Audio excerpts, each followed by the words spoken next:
Hello tout le monde, bienvenue au podcast Real Insiders. Le podcast qui donne la parole à celles et ceux qui façonnent l'immobilier d'aujourd'hui et de demain. Vous êtes prêts ? Let's go ! Ce podcast est parrainé par First Caution, la garantie de loyer sans dépôt. Je tenais à remercier Céline Frey et toute ses équipes pour leur confiance.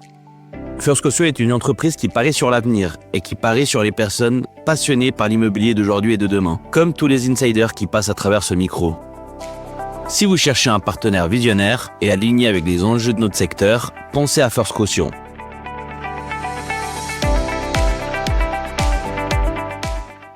Salut Dorian, merci de participer au podcast Real Insiders.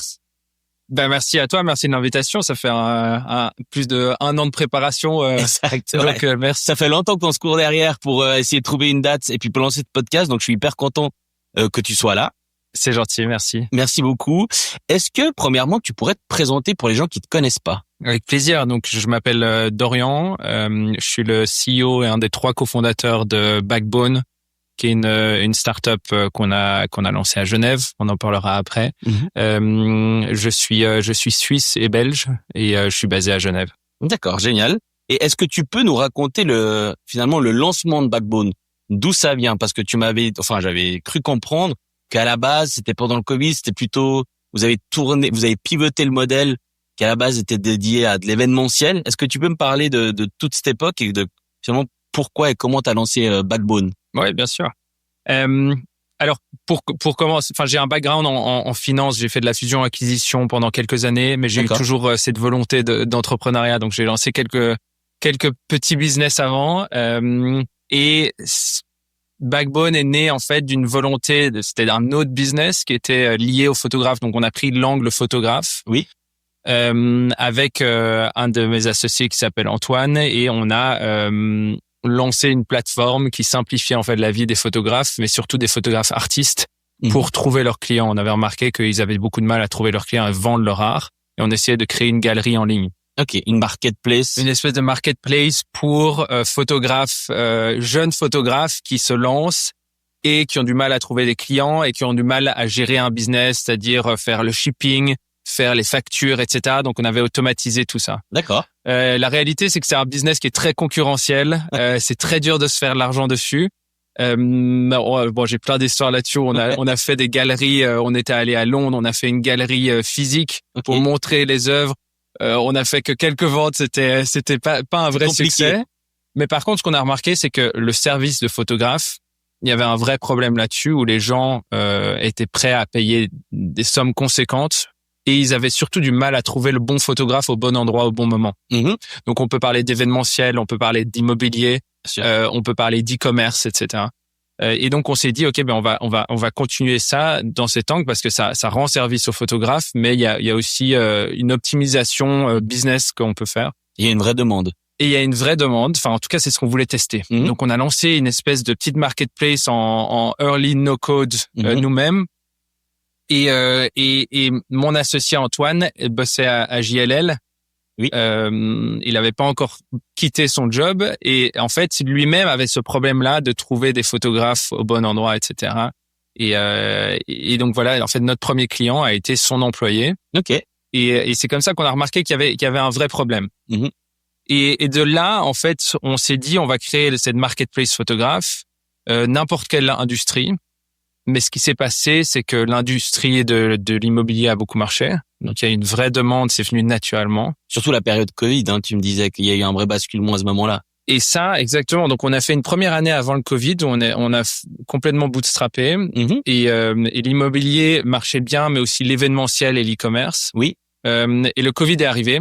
Covid a complètement tué tout ce qui est e-commerce, mais aussi surtout l'événementiel, qui était la moitié de nos revenus. Et on n'avait plus le choix que de dire, OK, on va à fond dans l'immobilier.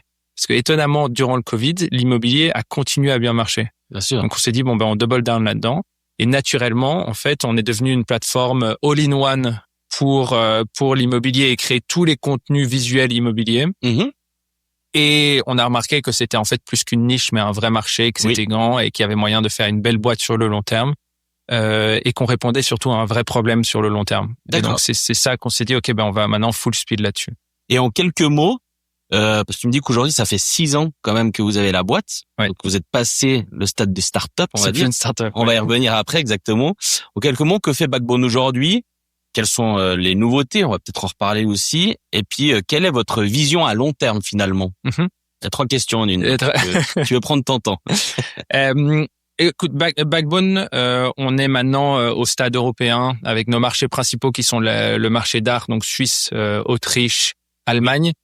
On a une 50aine de personnes et j'aime toujours parler du problème qu'on essaye de résoudre. Et le problème principal est que quand nos clients qui sont des agents immobiliers veulent lister une nouvelle propriété, ça leur prend en moyenne 4 semaines de faire tout le processus, c'est-à-dire créer tous les contenus marketing, récolter toutes les informations, les documents, tout préparer, publier.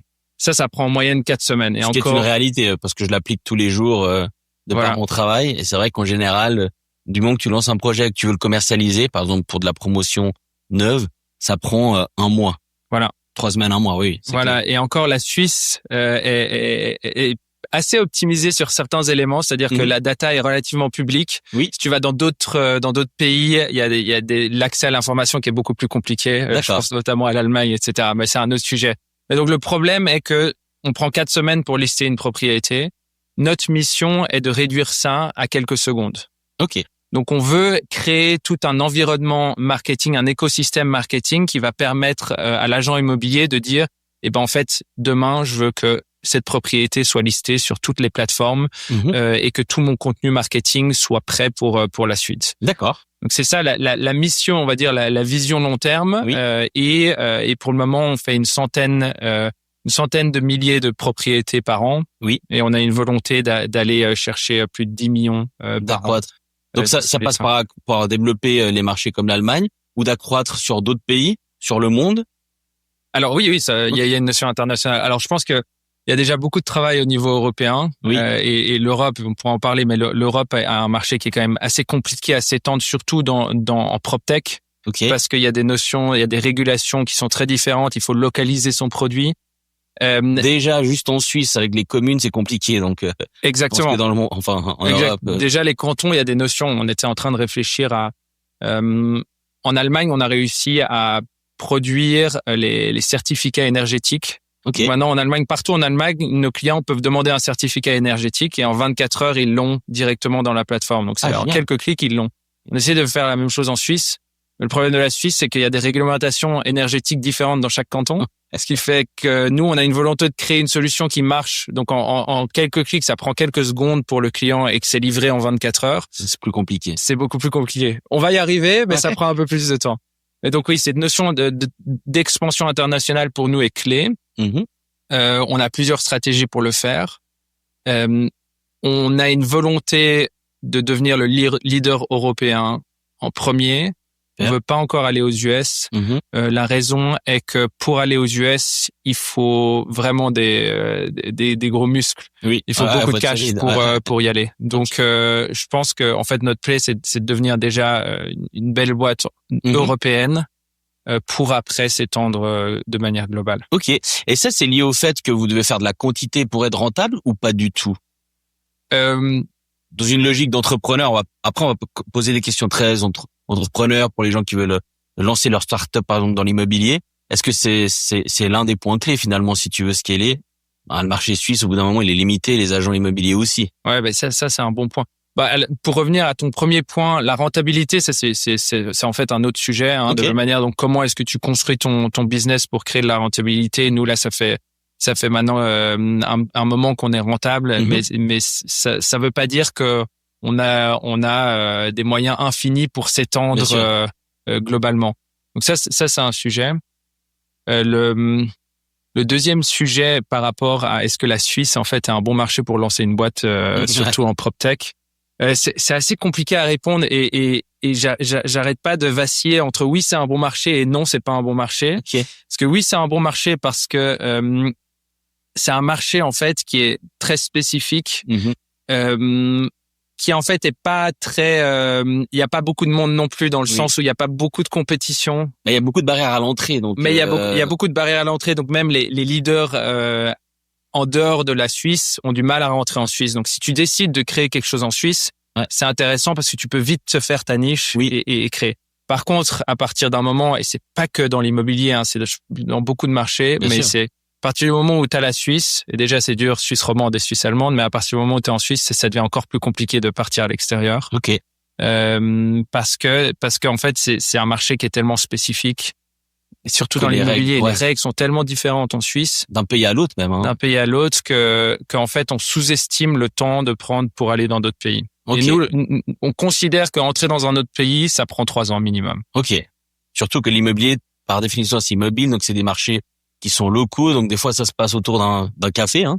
Des fois, Voilà. tu vois un peu comme il est ce milieu, donc il y a forcément plein de techniques d'acquisition, mais ça reste quand même un marché où on aime bien les gens, les relations, et puis donner à ton copain, on va dire, la réalisation entre guillemets de ton site internet, parce qu'il y a des contrats à faire derrière, X, Y, Z. Donc c'est un milieu qui est très spécifique. On va en reparler. Mais pour aujourd'hui, comment on fait pour lancer une start-up dans l'immobilier? Est-ce que tu as des conseils à donner? Une start-up spécifique dans l'immobilier. Il y en a plusieurs qui sont passés par ici, et il y a pas mal de barrières à l'entrée en termes de réglementation, mais on me dit souvent que du moment qu'on a passé cette barrière, il y a quand même un taux d'adoption qui est haut, parce que du moment qu'on a convaincu, le marché se comporte comme des smart followers, donc tout le monde y va. Une personne a fait une vidéo avec un courtier, maintenant tout le monde fait des vidéos avec le courtier face cam, tu vois ce que je veux dire? Est-ce que toi t'as des conseils pour lancer une start-up dans ce milieu-là? Ben écoute, moi le conseil c'est le même en fait que ce soit dans l'immobilier ou pas, c'est que il faut toujours partir du problème. Il faut vraiment comprendre le problème qu'on veut résoudre et apporter une vraie solution. Donc faut être à l'écoute du client et ou du potentiel client et essayer de répondre à une vraie demande. Parce que je vois plusieurs scénarios où il y a un fondateur qui est passionné par un challenge. Je pense pas, j'appelle pas ça un problème, c'est un challenge qui se met et qui veut résoudre, mais en réalité, c'est pas un problème du marché. C'est une voie de garage, quoi. Voilà. Donc il faut vraiment se concentrer sur le marché et essayer de résoudre un problème là-dessus pour lancer cette. Mais bon, si tu me parlais d'immobilier, en réalité, ça s'applique à n'importe quelle industrie. Ouais, c'est clair. Et vous avez dû lever des fonds? On a levé. Alors, on n'a pas dû lever. On a commencé la première année. On a bootstrap. Donc, on a quitté notre job au début. On se payait pas de salaire, donc c'est un semi bootstrap, c'est-à-dire qu'on se subsidait. Mais pendant 1 an, on a réussi à monter les revenus sans fonds externes. Et après, on a fait le choix de prendre des investisseurs pour accélérer la croissance, parce qu'on a considéré que c'est un marché où il faut aller vite d'un point de vue innovation technologique et d'un point de vue expansion ou part de marché. Et que pour gagner là-dedans, il faut qu'on ait un partenaire financier pour accélérer. Et le choix de l'investisseur, il est alors financier, mais est-ce qu'il est aussi technologique ou de networking? Parce qu'il y en a d'autres qui ont levé des fonds, et généralement, des fois, ils choisissent quelqu'un qui peut ouvrir énormément de portes, au détriment peut-être d'un investissement qui est peut-être un peu moindre, ou d'un partenaire technologique qui a déjà toute la technologie pour aller plus vite. Est-ce que toi, ça, c'est rentré dans tes considérations? Vos investisseurs sont des purs financiers? Alors, bon, j'ai un avis assez tranché, mais ça dépend de l'ambition que tu as. On a une ambition, comme je te disais, européenne, de grandir et de créer une belle boîte. On a un chiffre qu'on va atteindre 100 millions de revenus, etc. Pour ça, je suis contre le stratégique, l'investisseur stratégique, tu vois, le partenaire technologique, parce que ça va très vite t'ancrer dans une direction qui va par la suite te mettre des limitations. Peut-être pas la première année, peut-être pas la deuxième année, mais si tu penses un peu plus long terme, ça va te mettre des limitations. Donc nous, pour cette ambition, partenaire pur financier et qui a des capacités justement de network du côté investisseur. C'est-à-dire qui est capable de dire en fait, si on veut relever ensuite, hop, ils ont les bonnes personnes. Ça se connecte. Et grandir d'un point de vue européen. Donc, tu as envie d'avoir des gros fonds. Oui. Ils sont capables de rajouter de l'argent si on continue à grandir et si on veut continuer à lever. Oui. Et donc ça, c'était la stratégie de base. Et donc, vous avez fait plusieurs levées de fonds ou vous en avez fait qu'une? On a levé 10 millions au total. Ok, 10 millions. Ouais. Et aujourd'hui, vous êtes combien de personnes dans l'équipe? C'est vrai que ça une cinquantaine. Cinquantaine, ouais. Dans toutes les régions dans lesquelles vous êtes présente. Voilà, on va dire que le bureau principal, donc en Suisse, on a 2 bureaux à Genève et à Zurich. Et puis après, le plus gros bureau, il est à Berlin, juste par la taille de marché en fait, avec l'Allemagne qui est bien plus grande. Et on a aussi une équipe en République tchèque qui est plus développeur et tech. Voilà. Les coûts sont un peu moins. Oui, mais il y a aussi beaucoup de talents. En fait, ils sont pas beaucoup moins. J'espérais qu'ils soient encore moins, mais malheureusement ils le sont pas. Mais le talent est assez impressionnant en réalité. Bon, après il y a du très bon talent en Suisse, hein, c'est pas ce que je dis. C'est juste en réalité c'était naturel parce que notre CTO était tchèque, donc il avait tout son réseau sur place. Et comment tu gères justement cette expansion dans un secteur très local, finalement à l'international? Comment tu t'es dit, ok, je vais me faire l'Europe et on commence par l'Allemagne, l'Autriche, et puis non à la France, non à l'Espagne? On a l'avantage, j'ai envie de dire, l'avantage de lever des fonds, c'est que tu peux faire des tests. Ok. Bon, il y a plusieurs stratégies, hein, mais bien sûr. Dans ton go-to-market, tu peux aller tester les marchés avec un budget qui est clair. Oui. Et voir ce qui marche et ce qui marche pas. Ouais. Et naturellement, ton produit va être plus orienté sur certains marchés que d'autres. Ok.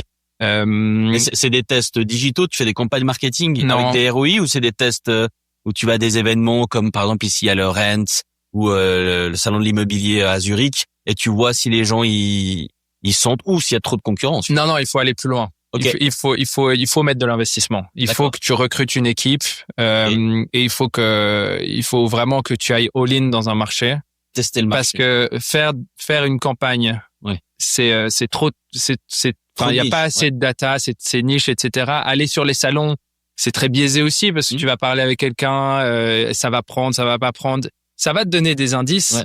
Mais je pense que pour vraiment tester un marché, il faut aller all-in et vraiment commencer à comprendre les différences du marché. Donc, c'est ce qu'on a fait. On a testé plusieurs marchés. Oui. Il y en a qui ont marché, il y en a qui n'ont pas marché. Ouais. Et ce qui est important, justement, dans une expansion, c'est aussi de réaliser, OK, celui-là, il marche, on va double down. Ouais. Celui-là, il marche pas, on va le fermer. Trop bien. Et une petite question rapide qui était pas notée, puis ça, tu peux me répondre rapidement, mais est-ce que, tu dis que c'est compliqué d'aller à l'international, mais est-ce que le fait d'avoir le côté Swiss made, ça donne pas quand même un gage de qualité qui peut être rassurant ou rien à voir dans ton milieu? Enfin, dans ton milieu, dans ce que tu propose comme Écoute, malheureusement, on n'a pas cette chance. Okay. Non, ça aurait été bien, mais le Swiss made est pas important dans le milieu, mais simplement parce que c'est un milieu local et à chaque fois en fait, ils sont intéressés par ce qui se passe dans leur région. Ouais. Et si t'as pas un bureau local avec des personnes qui parlent ta langue, et ben ça marche pas. Okay, c'est aussi simple que ça. D'accord. Donc dans notre stratégie d'expansion, par exemple, on ouvrait l'Espagne. Oui. Et ben on n'engage que des Espagnols. Oui. Et qui peuvent développer le réseau. Voilà. Ok. Et si tu devais relancer Backbone demain, tu changerais quoi finalement dans ton go-to-market justement? Est-ce que tu as déjà fait un peu un flashback, un retour en arrière? Tu t'es dit ça, on n'aurait jamais dû faire comme ça, quoi. C'est une bonne question. Je pense que il y a deux choses que je ferais, c'est que on a pris du temps à réaliser l'importance de la locale, enfin d'être local. Ouais. Mais aussi dans le produit, c'est-à-dire vraiment dans l'expérience. Oui. Tu vois, donc adapter ton produit pour les besoins du territoire sur lequel tu veux aller. Mais quand tu dis adapter ton produit, c'est-à-dire que de toute façon il te fera un photographe de la région, parce que tu dois aller faire des photos d'un bien. Ouais. Il faut que le mec il soit de là-bas. Ouais. Mais je te donne un exemple et c'est très simple. Pour nous, l'Espagne ça va pas marcher. Ok. La raison est que les agents là-bas mettent moins d'importance aux beaux visuels et aux photographes professionnels que la Suisse, l'Allemagne, la France, etc. Donc en fait, l'Espagne et l'Italie, c'est du très ce qu'on appelle du do-it-yourself où ils font avec leur téléphone.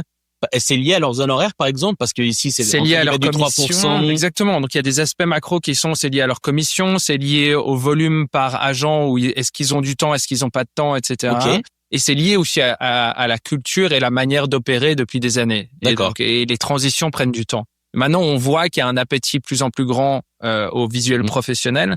Et c'est des choses qui prennent du temps. Donc, c'est pour ça qu'on s'est dit, typiquement, l'Espagne, notre produit, il est pas prêt. Il faut qu'il y ait un espèce de all-in-one où ils peuvent le faire avec leur téléphone, ils peuvent le faire avec un photographe professionnel. Ouais. Mais notre solution photographe professionnel seulement va pas suffire pour l'Espagne. Ok, ouais. Donc, on a dit, on pose l'Espagne, on va revenir dans 2 ans, on continue à évoluer le produit. Oui. Et en attendant, on se concentre sur les pays où ils réalisent déjà l'importance du visuel professionnel et on apporte notre solution là. Ok. Et du coup, tu changerais quoi dans ton go-to-market c'est-à-dire, est-ce que tu as fait une erreur par rapport à l'Espagne, Donc, c'est l'expertise locale. C'est être capable d'acquérir ça. cette expertise locale beaucoup plus rapidement.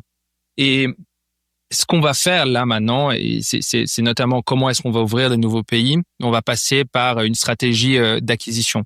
Okay. Où on va se concentrer sur des acteurs locaux qui connaissent très bien le marché et qui vont nous permettre de gagner en fait cette première année, 1 à 2 ans, de connaître le marché et d'adapter son produit au marché. Ok.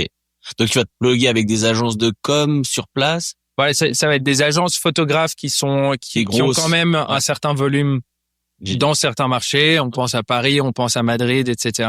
Donc ils font entre 1 et 5 millions de revenus et ils sont profitables. Oui. Et donc l'idée c'est justement de travailler avec eux pour après s'étendre sur le marché, injecter notre technologie et grandir avec eux en fait. Génial. Et on a fait, pour rebondir à ça, pour la partie technologique, on a fait ensemble. J'avais fait une conférence à l'HEC Alumni et t'étais le suivant. Du coup, j'étais venu te voir, même si on se connaissait un petit peu déjà. Et tu disais un truc qui m'a vraiment interpellé, parce que j'y avais pas pensé. Et je trouve que c'est presque le plus intéressant, c'est qu'aujourd'hui on parlait des IA, puis on parlait de ChatGPT. Alors peut-être que je me trompe dans ma mémoire, mais tu me parlais que tu avais d'une façon ou d'une autre l'ambition de devenir le ChatGPT de l'imagerie, parce que finalement tu vas stocker énormément de data, énormément de photos, t'as la géolocalisation. Est-ce que tu peux m'en parler de ça, ou est-ce que... Bien sûr. Non, mais c'est incroyable en fait. C'est la vision, et donc c'est un peu plus que juste un ChatGPT où on veut vraiment devenir l'agent IA du marketing immobilier. Oui. Et ça c'est notre stratégie, long terme. On a on pense de manière générale, et tu le vois dans leur stratégie OpenAI, Anthropic, etc., que les outils IA doivent être fondamentalement intégrés avec le processus de celui qui l'utilise. Ok. Donc l'agent immobilier, on va pas utiliser, pour le moment il l'utilise, mais sur le long terme, il va pas utiliser juste ChatGPT pour écrire un texte ou corriger des fautes d'orthographe. Non, mais pour tout son métier, tu vois. Oui. Il va pas utiliser un LLM simple. Il va utiliser une solution qui est customisée pour ses besoins. Oui. Qui comprend exactement qu'est-ce que il attend de cet outil. Et qui est complètement intégré dans son travail journalier. Tu vois. Ok. Donc c'est pour ça que nous, notre vision à Backbone, c'est qu'on considère que on veut être spécialiste dans le marketing immobilier et on veut intégrer des outils IA dans le processus de marketing immobilier. Ok. Mais donc c'est pas juste un text box, etc. C'est vraiment un truc spécifique. Donc un exemple, c'est sur l'imagerie. Tu mentionnais l'imagerie. Oui, parce que vous avez une base de données que peu de personnes ont, je dirais presque même dans le monde, en termes de photos immobilières par rapport à une localisation. Alors finalement, le produit final appartient aux personnes qui achètent les photos d'un photographe d'image de synthèse. Mais vous avez une donnée qui aujourd'hui est déjà assez conséquente sur certaines régions. Voilà. Et l'édition est spécifique à l'immobilier, et ce qui fait que, en fait, on est en train de mettre en place des modèles et des outils qui sont dédiés à l'immobilier. C'est-à-dire, par exemple, le staging est quelque chose d'assez intéressant. Et c'est encore ce que, par exemple, les LLM font assez moyennement, parce que c'est générique. C'est compliqué. C'est générique. Et donc, du coup, pour essayer de pallier à ça, tu dois créer des prompts, tu dois être un ingénieur prompt. C'est aussi assez compliqué. Nous, ce qu'on veut, c'est simplifier toute cette expérience où, typiquement, tu veux juste changer les murs de couleur. En fait, c'est juste un clic où tu le dis simplement. et on a des modèles qui sont vraiment concentrés là-dessus. Mhm. Donc la qualité Oui. est meilleure, le rendu est meilleur, et c'est cette logique qu'on veut intégrer pour tout, même pour le texte, etc. Donc typiquement, en fait, la vision long terme, c'est de dire, en fait, à partir du moment où tu as les photos, Mhm. tu vas pouvoir générer tous les contenus marketing, Oui. que ça soit de la vidéo, les textes, etc. Tout. Et tu vas pouvoir dire, on va sortir les informations de la photo Mhm. et des photos, et on va pouvoir créer ton post Instagram Ok. avec la meilleure photo, sortir le texte exactement qui Picobello, correspond ouais. pour ton marché, ce qui est Mhm. important. Donc, il y a une localité du marché Oui, et aussi qui va s'adapter à ton style. bien sûr. Donc voilà, donc c'est Donc, un peu cette en vision. gros, alors ça, on va en reparler après, mais vous êtes aussi en train alors, moi, par exemple, moi, personnellement, j'ai pas peur parce que je pense que j'ai un réseau qui fait que je pourrais m'en sortir. Mais il y a quand même beaucoup d'agences de com, mais dans tous les marchés, dans les secteurs, qui, avec des boîtes comme les vôtres, sont vouées à disparaître. Parce que le mec qui veut aujourd'hui faire une promotion immobilière, bah moi, il me contacte. X, Y, Z pour X raisons. Moi, je fais des campagnes, machin. J'ai aussi mes outils que d'autres n'ont pas. Donc, c'est ce qui fait aussi ma force. Mais toi, en gros, le courtier, il va appuyer sur un bouton et puis il aura le post LinkedIn qui va sortir avec des campagnes qui sont programmées. Donc, tout ce process que moi, je peux faire ou d'autres, bah, il est voué à disparaître à long terme, on va dire. C'est pour ça que je me positionne sur d'autres environnements que celui-là et puis que j'ai aussi le podcast Real Insider. Mais c'est la réalité, finalement. Enfin, est-ce que toi, tu l'imagines comme ça? Ben, je pense que, en fait, ce que tu dis, c'est hyper intéressant parce que tu te positionnes sur une zone ou un corps de métier auquel tu peux vraiment apporter de la valeur. Ouais. Et c'est ça qui différencie, et n'importe quel métier va aller dans cette direction. Au final, avec l'IA, ça va automatiser beaucoup de choses Bien sûr. qui sont en fait redondantes et auxquelles nous, humains, on n'apporte pas énormément de valeur parce que c'est du répétitif, etc. Et donc, toi, n'importe qui va se positionner sur quelque chose auquel tu peux vraiment apporter de la valeur. Par exemple, on parle d'une nouvelle promotion où tu construis quelqu'un qui va construire, je sais pas, 100 habitations. Oui. Il faut créer une marque. Il faut créer une histoire qui est liée à l'endroit, à l'environnement, etc. Il y a toute une démarche qui est beaucoup plus créative. Ça, c'est quelque chose que Backbone ne fera jamais. Oui. Bon, quoique je te dis la vérité, même ça, je pense pas qu'il y aura besoin de nous, un ingénieur IA qui sait bien, avec un bon prompt, ça fonctionne déjà, hein, pour être honnête. Donc je pense que la valeur là, et puis bon, je pense pas que peut-être qu'on parlera sur ton off.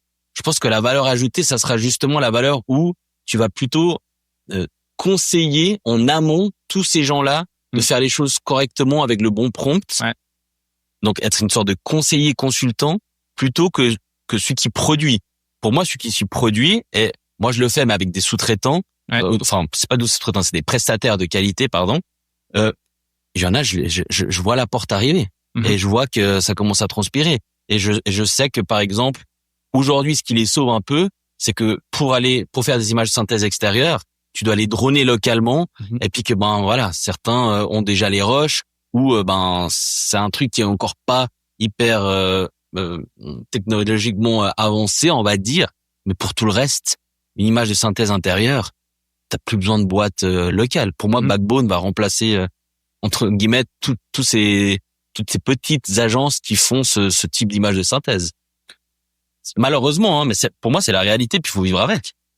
Ouais, je pense, mais ouais, exact, c'est ça. Mais on va devenir, je pense que être le juge émotionnel de ces agents IA est quand même très important. Tu vois ce que je veux dire? Bien sûr. Donc il y a une notion qui est de dire qu'en fait, si tu veux te concentrer dans cette niche, tu vas créer une expertise qui va te permettre d'ajouter cette valeur ajoutée au-dessus des agents IA qui vont automatiser, on va dire, la production. Oui. Mais toi, tu vas rester le juge émotionnel, le conseiller. Oui. Et c'est aussi très proche de, il y a toute une thèse, je pense que tu vas en discuter sur les agents immobiliers. Quelle est l'évolution, tu vois? Où est-ce qu'on va aller? Ouais. Mais c'est pareil pour n'importe quel métier, quand on pense au docteur aussi, où tu dis, en fait, le chirurgien, maintenant, c'est les robots qui vont tout faire automatiquement. Oui. Quelle est la valeur du docteur, en fait? Jusqu'à où on s'arrête, effectivement. Ouais. Donc, mais je reste convaincu qu'il y a une notion de juge émotionnel qui va rester quand même très important de manière générale. Ok, super intéressant. Je pense qu'on pourrait faire 3 heures sur ce sujet tellement j'adore. Hein. C'est vraiment on est le même profil de personnes assez passionné, je trouve. Donc c'est vraiment génial de t'avoir dans ce podcast. C'est quoi pour toi la plus grosse erreur que font les jeunes fondateurs dans la PropTech aujourd'hui? Alors, je pense que la plus grande erreur, c'est lié au premier point qu'on disait, mais c'est surtout être capable. Quand t'es un fondateur, tu dois être capable de vendre ton produit. Oui. Si tu le vends pas, je pense que c'est pas un problème que c'est toi qui est pas bon en vente ou en réalité c'est soit qu'il y a un vrai problème dans le produit. Il fit pas ton marché. Ouais. Oui, soit t'as pas une vraie, tu l'as pas en toi, si tu vois ce que je veux dire. Ouais. T'as pas une vraie volonté de le faire marcher. Parce que je suis convaincu que les fondateurs, quand tu lances ta boîte, tu dois être capable de vendre ton produit. Oui. D'ailleurs, même s'il n'existe pas. Ouais, bien sûr. Et je pense que c'est une des principales erreurs, c'est en disant en fait non, moi je suis pas bon en vente, ouais. je vais recruter un vendeur qui va vendre le produit et qui va vendre et naturellement ça va venir tout seul. Ouais. Et ça ça a jamais fonctionné quoi. Ouais. OK. Pour rebondir sur l'IA, vous avez lancé un concours, j'ai vu sur LinkedIn, vous avez lancé un concours interne pour pousser l'adoption des agents IA chez Backbone. J'ai pas cliqué, je suis pas allé plus loin, mais si tu peux leur raconter ce que c'est, j'ai trouvé assez sympa. Je crois qu'il y a 1000 francs ou 10 000 francs à gagner. Enfin, je me rappelle plus trop. Ouais, c'est un prix en interne. Donc, c'est un concours qu'on a lancé en interne en disant, voilà, là, on a 2 mois. On veut accélérer l'adoption des agents IA oui. Dans n'importe quel département. Et du coup, ils peuvent faire des équipes et ils ont 2 mois pour lancer un agent IA. OK. Sur le sujet qu'ils choisissent, qui doit être lié à l'équipe ou à Backbone de manière générale. Ouais. Mais c'est pas à vocation client ou quelque chose comme ça. C'est plus en interne. C'est lié à la productivité. Et la meilleure équipe gagne 10 000 francs. Et puis ça, il est fini le concours? Vous avez déjà voté? Non, la deadline c'est le 30 septembre. OK. Donc votation ça va être ça va être mis. On fait un gros off-site à Lisbonne fin octobre et ça va être là. Donc on fait un peu. Tu vois, ça t'es vraiment en mode, culture d'entreprise. Ça je trouve génial. Et je pense que les mecs ils sont trop chauds à développer cet agent IA. Je pense que t'as des experts en prompt engineering chez vous. Oui, mais ce qui est vraiment intéressant et je pense pourquoi on a décidé de lancer ça, c'est parce que on a réalisé, vu que tu vois, ça fait 6 ans que Backbone existe. Avant Covid, avant ChatGPT et d'autres. En fait, il y a pas une logique de croissance et de développement. Oui. Qui est liée à l'IA. Et c'est ce qu'on a remarqué en interne parce que t'as beau lancer des features IA pour tes clients, où t'as une équipe tech et où t'as des experts IA dans ton équipe tech. Oui. Ça veut pas dire que tes autres équipes ont une culture AI first et réfléchir IA en première. Oui.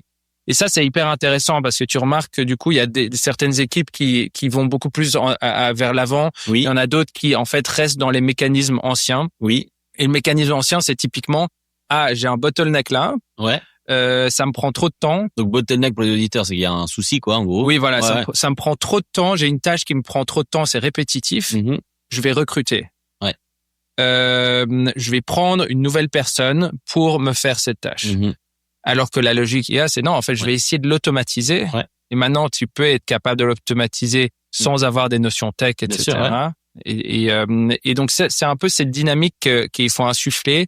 Et donc, pourquoi est-ce qu'on l'a lancé? C'est justement pour adapter cette culture à cette ère IA qui est là pour rester sur le long terme. Tu vois. Et on n'a pas le choix, finalement. Voilà, il y en a beaucoup encore qui pensent que l'IA, ça va jamais toucher l'immobilier. Je pense qu'il y en a beaucoup qui se trompent, malheureusement. Mais bon, ça, c'est notre discussion.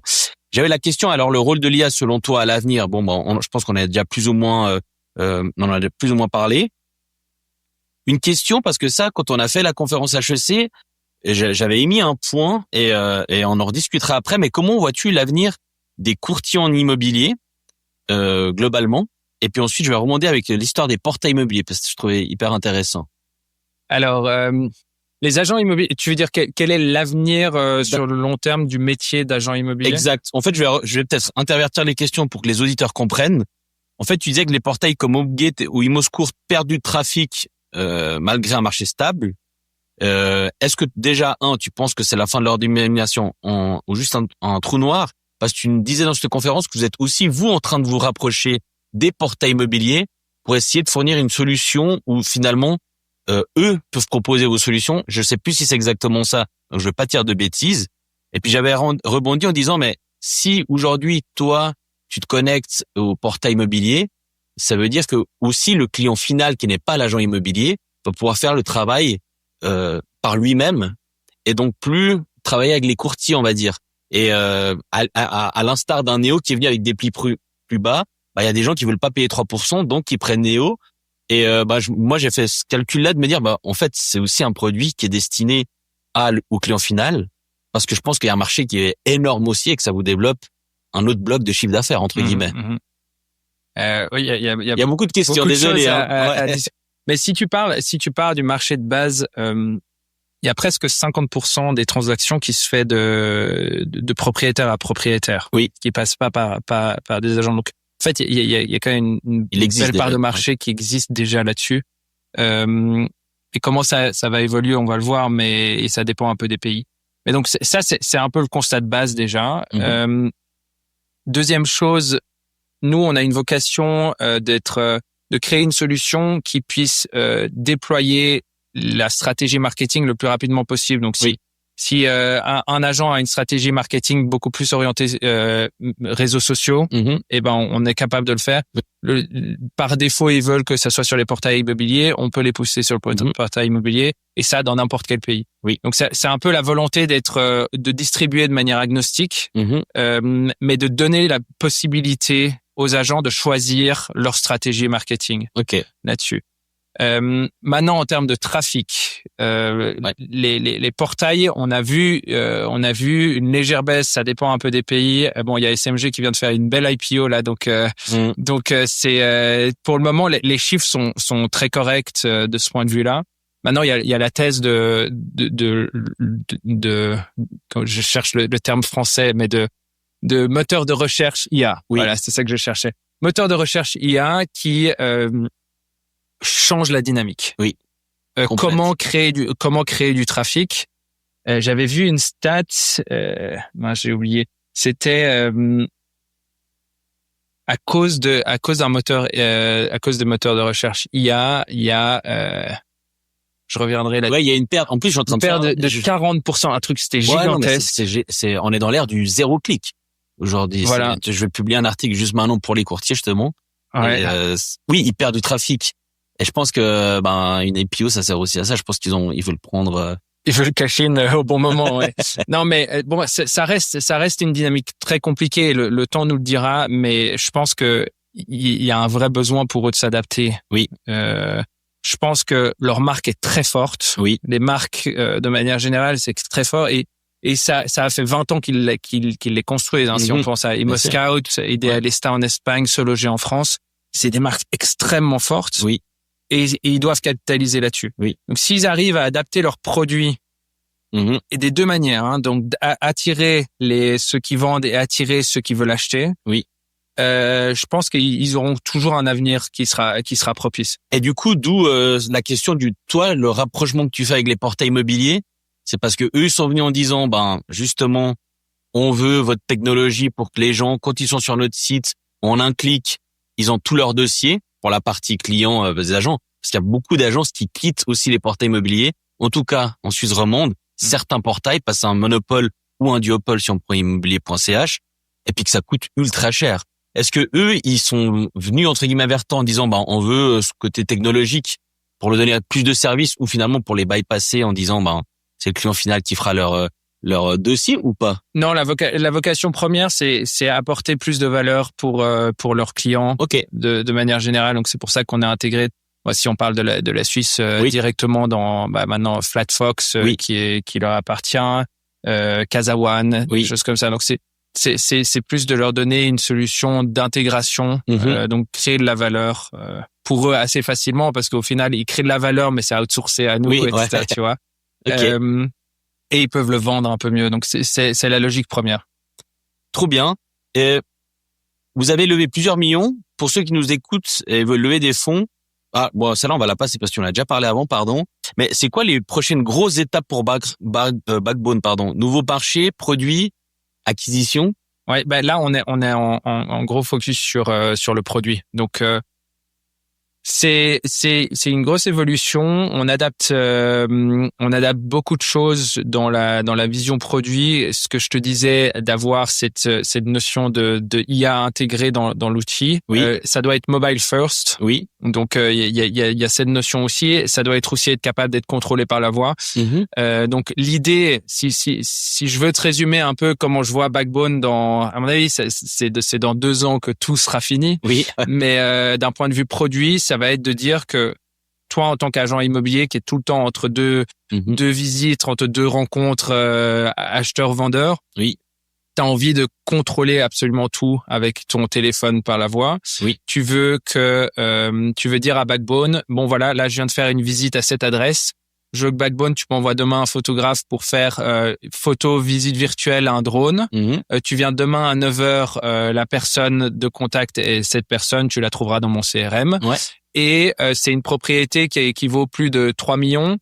Du coup, j'aimerais bien mettre un peu plus dans les réseaux sociaux. Donc, j'aimerais bien que tu me prépares une campagne spécifique avec tel budget pour Instagram et LinkedIn. Et puis, bien sûr, tu vas me le poster sur tous les portails immobiliers et que tout ça soit fait demain. Bon, ça sera un game changer pour moi. Si vous arrivez à cette étape-là dans 2 ans, pour moi, il y a plein de petits indépendants qui vont mourir. Pas en tant que courtier en immobilier. Des petites agences marketing, j'en suis persuadé que c'est un game changer. Et bravo d'ailleurs si vous arrivez à aboutir à cette étape-là, à cette finalité, parce que pour moi c'est vraiment quelque chose qui est incroyable pour le courtier et ça va amener une énorme plus-value parce qu'ils vont plus se faire chier quoi. En gros. Oui, on vulgarise. Écoute, on se concentre sur apporter de la valeur le plus possible à nos clients. Et à nos photographes. Oui. Je pense que la volonté d'avoir justement aussi cette dualité permet de créer de la valeur des 2 côtés. Et on se concentre, comme je te disais, et en rappelant l'erreur à pas faire, c'est de se concentrer sur le problème. Oui. Et donc là, il y a un vrai problème. Et on veut l'atteindre, tu vois, réduire ce temps de listing en quelques secondes. Ouais. Et pour nous, ça, c'est la solution. Oui. Et voilà, on va la tenter. Et je pense que les échos de manière générale, quand j'en parle aux clients, est extrêmement positif. Et donc, on a beaucoup qui nous disent, OK, dès que c'est prêt, vous nous dites, nous, on veut le tester, etc. Trop bien. Donc, c'est dans cette direction. Le dernier point, dernière question. Alors, c'est un peu pour contredire ce que tu viens de dire, mais lors de cette fameuse conférence HEC, il y avait une personne, on taira le nom, qui disait que justement, Backbone n'avait pas d'avenir, ce que j'ai jugé très dur. Et surtout, c'est à cause de l'IA. Selon toi, qu'est-ce qui pourrait tuer cette boîte? Parce que finalement, un ChatGPT ou autre, pour vulgariser, pourrait faire ce que toi tu vas proposer. Alors, est-ce que t'en es conscient de ça? Est-ce que c'est pour ça que tu veux augmenter ta chaîne de valeur en faisant one-stop shop et tu mets beaucoup de produits ou de cordes à ton arc pour que vous soyez indispensable? Parce que la pure génération d'images de synthèse d'intérieur, peut-être qu'il y aura pas besoin de Backbone, que ChatGPT sera amplement suffisant dans 2, 3, 4, 5 ans du moment que t'importes le plan de construction et puis les plans d'architecte, quoi. Ouais.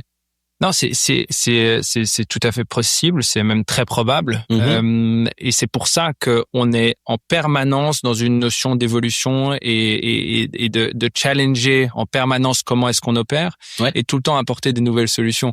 Et c'est intéressant. Je serais curieux de discuter avec cette personne pour savoir pourquoi est-ce qu'il avait cette vision. Mais je pense qu'en réalité, c'est une notion qui s'applique pas seulement à Backbone, c'est une notion qui s'applique à toutes les boîtes. C'est sûr. Quand tu vois des cas historiques comme Apple, ils ont failli mourir plusieurs fois dans leur histoire. Et maintenant, c'est une des plus grosses boîtes. Je pense à la deuxième après Nvidia. Il y a toujours une notion, et je pense que c'est ça le plus gros risque de n'importe quelle boîte, c'est de se dire, OK, en fait, on a créé une belle boîte, ça marche bien, et on va s'arrêter et on devient complaisant. Et c'est ça le plus gros risque de n'importe quelle boîte. Alors que c'est sûr, si cette personne voyait le marché, enfin le business tel qu'il est, je suis d'accord avec lui que dans 20 ans, tel qu'il est, ça va pas marcher. Il faut continuer à adapter, il faut continuer à apporter des nouvelles solutions, à innover et à être très proche du client. Et donc c'est dans cette logique qu'on continue à avancer et dont la vision que je viens de te mentionner avant. Génial. Écoute, merci beaucoup. Dernière question, si tu devais donner un conseil finalement à un jeune qui veut se lancer dans l'immobilier, dans la PropTech? Dans l'immobilier, dans la PropTech, je pense que surtout, s'il est jeune, il faut juste qu'il se lance. Hein. Ouais. Est-ce qu'il doit se former? Toi, Moi, je t'as pense fait pas, des écoles ou est-ce que c'est juste entre guillemets la bonne idée, bien analyser la chose? Enfin voilà. Non, je pense que il faut être proche du problème et proche du client. Il faut être capable de le vendre soi-même. Mm-hmm. Il faut tout donner. Je pense que ce qu'on se rend pas compte quand même, c'est que quand l'énergie que ça prend. Ça prend beaucoup d'énergie. Je suis à Munich, après je pars ici. Enfin, les gens ils se rendent pas compte que on est les deux un peu cernés, ça bosse beaucoup. Et que tu es tout le temps en déplacement vu que t'es à l'international, en Europe. Oui, les entrepreneurs de manière générale et créer une boîte, c'est pas quelque chose de facile et c'est pas quelque chose que je recommanderais à n'importe qui. Il faut vraiment l'avoir en soi et savoir pourquoi est-ce que tu veux le faire. Et si t'es sûr de vouloir lancer quelque chose, lance-toi. Je dirais que surtout si t'es jeune, il faut le faire parce que t'as très peu de responsabilités, pas de famille, etc. Tu vas retomber sur tes pattes, ouais. Je pense qu'il faut le faire avec une notion d'objectif précis, où tu vas te dire, OK, je me donne 1 an, voilà mes objectifs, et t'essayes de délivrer là-dessus, et voilà, et avancer comme ça. OK. Génial. Écoute, merci beaucoup. C'était hyper intéressant. Bienvenue dans la communauté Real Insiders. Et puis, on fera le point d'ici 10 ans pour voir si vous avez pris tout le marché, espérons mondial aussi, avec les États-Unis, etc. Mondial, même peut-être Mars. Merci, Darien. Merci, Joël. C'était un plaisir. Ce podcast est parrainé par First Caution, la garantie de loyer sans dépôt. Je tenais à remercier Céline Frey et toute ses équipes pour leur confiance. First Caution est une entreprise qui parie sur l'avenir et qui parie sur les personnes passionnées par l'immobilier d'aujourd'hui et de demain, comme tous les insiders qui passent à travers ce micro. Si vous cherchez un partenaire visionnaire et aligné avec les enjeux de notre secteur, pensez à First Caution.